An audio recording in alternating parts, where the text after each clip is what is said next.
1분 영어 머스터디넷 고혁준 선생입니다. 영어학습은 종합 격투기여야 합니다. 자, 그 의미는 무슨 말이냐면 격투기는 멋있지 않습니다. 그러나 무술은 멋있어요. 그 이유는 무술은 격투기와 다르게 편안하거든요. 보기에도 편안합니다. 격투기는요, 보기 힘들어요. 그 이유는 그들이 굉장히 격하고 손, 발, 그리고 엎어지면 또 여러가지 기법을 써서 상대를 제압하기 때문에 그렇게 이뻐 보이진 않습니다. 격투기는 그러하고 무술 아름답죠. 뭔가 논리적이고 뭔가 그럴싸합니다. 그래서 학생들이 이 무술에 더 빠지죠. 그러나 실제는 격투기입니다. 제가 말하는 무술은 뭘까요? 바로 하나의 기술만 가지고 하는 겁니다. 손기술 또는 발기술만, 서서만 한다든지 또 누워서만 한다든지 다 마찬가지겠죠. 자, 그래서 우리가 말하는 이 문법, 이것은 바로 무술에 해당합니다.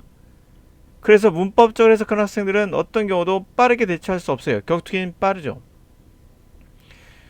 여러분들이 2014년 서울시 7급 수능 영어를 통해서 한번 같이 볼 문장이 있는데요. 우선 그거 보기 전에 구문도 걔가 바로 시간 안에 주먹을 내밀 수 없습니다. 그래서 맞을 수밖에 없어요. 오랜 동안 이렇게 해왔습니다. 수능 영어도 해왔고 대학생 때도 해왔고 토익을 준비할 때도 해왔고 사회 나가서도 아마 할 겁니다. 여러분들은 한 번 속으면 그럴 수 있으나 여러 번 속으면 바보인 거예요. 여러분 잘못이 아니에요. 격투기라 하셔야 됩니다.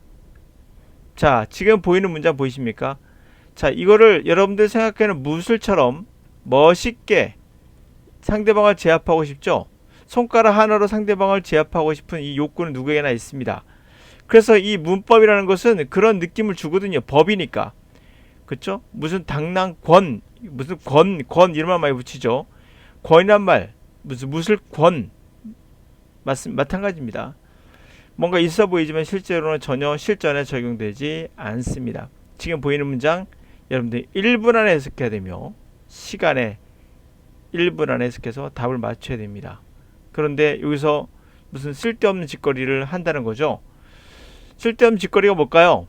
각 잡는 겁니다. 주어 찾고 동사 찾고 목적어 찾고 관계사 찾고 그러면서 해석하면 복잡해져서 여러분의 뇌는 지쳐요. 빨리 가도록 하죠. 레플레이션이라는 것은 경제를 자극하는 행위인데, 자, 그 행위는 돈의 공급을 어떻게 하고 세금을 어떻게 함으로써 한다. 그러면서 추구하는 방향은 경제의 특히 가격 레벨을 백업 올리는 거죠.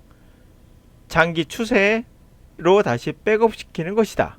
자, 경제를 장기 추세 다시 백업 시킨다고 했어요. 그러기 위해서 돈을 어떻게 될까요? 풀어야겠죠.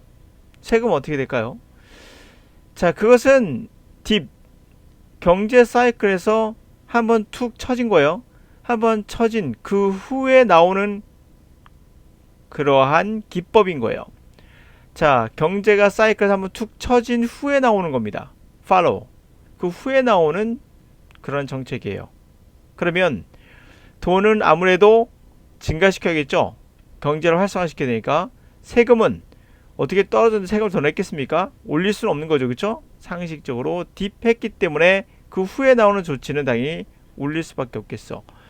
감소시킨다, 돈을 증가시킨다가 정답이고, 그리고 세금을 올리면 안 되겠죠. 떨어진 다음에 나오는 거였기 때문에 이 정책은 이거 줄이는 방향으로 갈 수밖에 없는 거죠. 3번. 느낌으로도 알 수 있을 겁니다. 상식적으로도. 근데 여기 힌트가 있다는 것만 기억하시면 됩니다. 여기에. 자, 그것은 디스인플레이션의 반대인데요. 디스인플레이션의 반대. 디스인플레이션은 뭐냐? 경제를 백다운 시키는 겁니다. 장기 추세에 백다운 시키는 거예요. 자, 이거는 백업 시키는 거였고요. 장기 추세에 로 백다운 시키는 겁니다. 돈을 통화량을 줄여서 백다운 시키는 거죠. 경제를.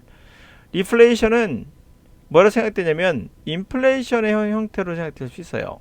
가격이 올라가니까. 근데 대조되는 인플레이션과 대조되는 부분이 있어요. 좋게 말하면 쉽게 말해서 나쁜 인플레이션, 이것은 롱텀 장기 추세선, 그러니까 장기 추세선 있겠죠. 장기 추세선의 위에, 가격 상승의 위에, 바로 위에 있다는 거죠. 그런 점에서 차이가 있어요. 반면 레플레이션은 회복은 해요. 가격을 회복하는데 그것이 밑에, 장기 추세선의 바로 밑에 여기 따라가면 간다는 거죠. 백업, 이렇게 따라가는 가는 거예요. 이런 형태가 된다는 거죠. 예를 들어 볼게요. 만약에 인플레이션이 3%예요. 3% 계속 올라가고 있어요. 그러나 1년 동안 그것이 0%가 됐어요. 그럼 백업 해야겠죠. 다음 1년은 당연히 6% 인플레이션이 돼야지 다시 6% 올라가겠죠. 그쵸? 3% 못 올라갔으니까, 한번 0이었으니까. 자, 이렇게 된다는 얘기죠. 근데 실제로 0.9%가 된다는 얘기예요. 복리 때문에. 하여튼간에 6%가 돼야 된다는 필요성이 있겠죠.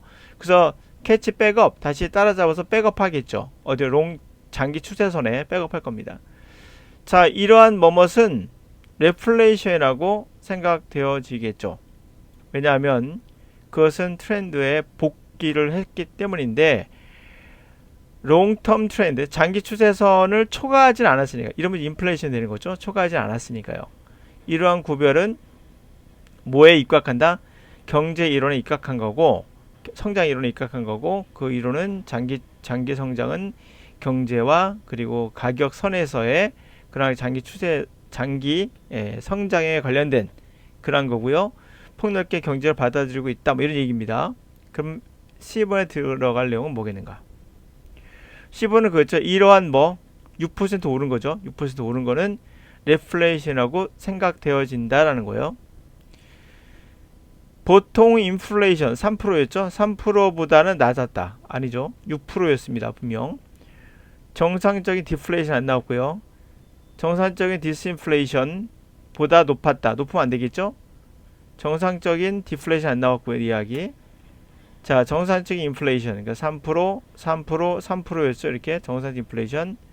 이거보다 더 높죠. 6% 올랐으니까 한꺼번에. 그런 점에서 이 정상적인 것보다 높은 이거 높은 것이 우리가 리플레이션이라고 생각되어진다는 거죠. 됐습니까? 정상적인 인플레이션은 3%예요. 6%보다 넘어가면 인플레이션이 되는 거죠. 자, 됐습니까? 네. 오케이. 자, 이런 문장을 지금 여러분들이 해석을 해야 돼요. 근데 해석해야 되는데 생각해 보세요. 과연 문법적인 소양이 부족한 건지, 어휘력이 부족한 건지, 아니면 나에게 손발이 아닌 또 다른 종합적인 사고가 필요한 건지. 제가 말하는 건 바로 언어는 종합적인 사고지, 단어 하나, 문법 두 개를 합쳐서 된다라는 것은 손만 쓰고 발만 써서 그러면 현실에 적용된다는 무술과 다를 게 뭐가 있나요? 영어는 손과 발만 쓰는 게 아니라 종합 격투기로서 종합적 사고, 손, 발, 몸, 근육, 등, 허리 다 써야 됩니다. 엎어져서도 해야 되고요. 그러므로 여러분이 배우고 있는 건 무술이다. 무술은 처참하게 맞을 수밖에 없다. 그래서 맨날 시험 보면 맞는 거예요. 두들겨 맞죠. 아직도 정신 못 차리셨나요?